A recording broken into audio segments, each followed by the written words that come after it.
Today we're going to talk about something really powerful. The idea that the most important prep you can do for your future marriage actually happens way before you even meet the one. It all starts by looking inward. So let's just jump right in with a tough question. What if the biggest obstacle to your future marriage isn't about finding the wrong person, but about being the version of yourself that hasn't healed yet? And that brings us right to our first section, the hidden threat. This is all about that emotional baggage that we all carry around, often without even realizing just how much it's weighing us down. The truth is, nobody walks down the aisle empty-handed. We all bring our history with us, past hurts, deep-seated insecurities, trust issues, and this whole suitcase full of expectations about what love is supposed to do for us. So let's just pause for a second, an honest check-in. If you got married right now, today, with everything you're carrying, would that love feel healthy and freeing? Or would it feel heavy, burdened by all that unspoken stuff? Okay, so this leads to a massive myth that we absolutely have to bust. And that's this idea that love, all by itself, is the cure for all of our problems. You see it everywhere, right? In the movies, in love songs, this really powerful lie that finding the right person is going to magically make us whole. And look, it's a super romantic idea, but it's a dangerous foundation to build a life on. So here's the core truth of it all. Our expectation is that love is going to repair all our broken parts, that it's going to patch up our insecurities. But the reality? A committed relationship does the exact opposite. It's like a giant mirror that reveals all the things that still need healing. And this is so important to get. Marriage doesn't fix you. It's an amplifier. That quiet little fear of abandonment you've got, it's going to get a lot louder. That small need you have for constant validation, well, that's going to become this immense pressure on your partner. All right, real talk for a second. Be honest with yourself. What's that one part of you? Maybe it's loneliness or an insecurity, or that feeling of just not being enough, that you're secretly hoping marriage will finally solve. And that's a perfect lead into our next section, wounds that follow you. Because here's the thing about unhealed pain. It never really stays in the past. Nope, it's actively shaping our present right now. There's this saying that I think is so powerful.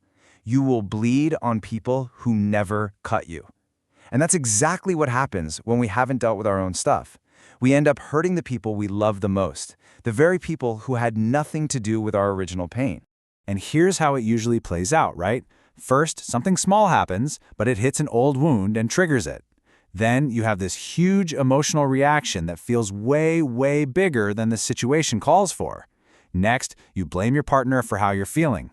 And over time, that just chips away at the trust and the connection you have. And that's the key takeaway here. When you have one of those massive overreactions, it's rarely just about what's happening in that moment. It's the unhealed part of you that's screaming out. So, if love isn't the cure, and our wounds keep following us, then what's the answer?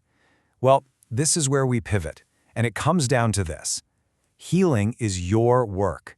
It's about taking total responsibility for your own wholeness. Listen, your future spouse is meant to walk alongside you, not fix you. They are not your savior, they're not your therapist, and they are definitely not your emotional repair system. Their job is to be your partner, not the solution to your problems. So what does this healing thing even look like?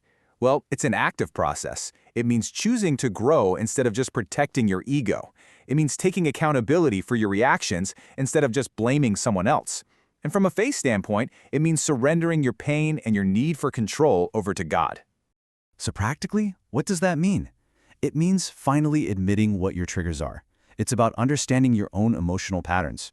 It means being vulnerable enough to actually let God into those broken places. And, this is a big one, it means not rushing into a relationship just because you're lonely. And you know what? When you do that work, that's when you become ready for the real goal here, a marriage of wholeness. This is the kind of partnership that God actually wants for you. Just think about the difference for a second. A dependent relationship is basically two half people desperately trying to make one whole. But a true partnership? Man, that's two whole, healed individuals who choose each other, not because they need to, but because they want to share a life and a purpose. So you got to ask yourself this. What's your real motivation here? Are you looking for someone to complete you, to be your missing piece? Or are you preparing to be a whole person looking for another whole person to walk with? So, At the end of the day, before you even dream of saying I do, probably the most loving thing you can do for your future spouse and for yourself is to just pause and ask some really, really hard questions. Ask yourself, am I actually ready for this, or am I just tired of waiting? Am I genuinely healed, or is this new relationship just a really good distraction from the work I still need to do? And am I a whole person, or am I just hoping that love will be enough to cover up all the cracks? Because in the end, marriage doesn't hide who you are. It reveals it. It's not a hiding place for your flaws. It is a spotlight. And the real question is, are you doing the healing work now to get ready for when that light turns on?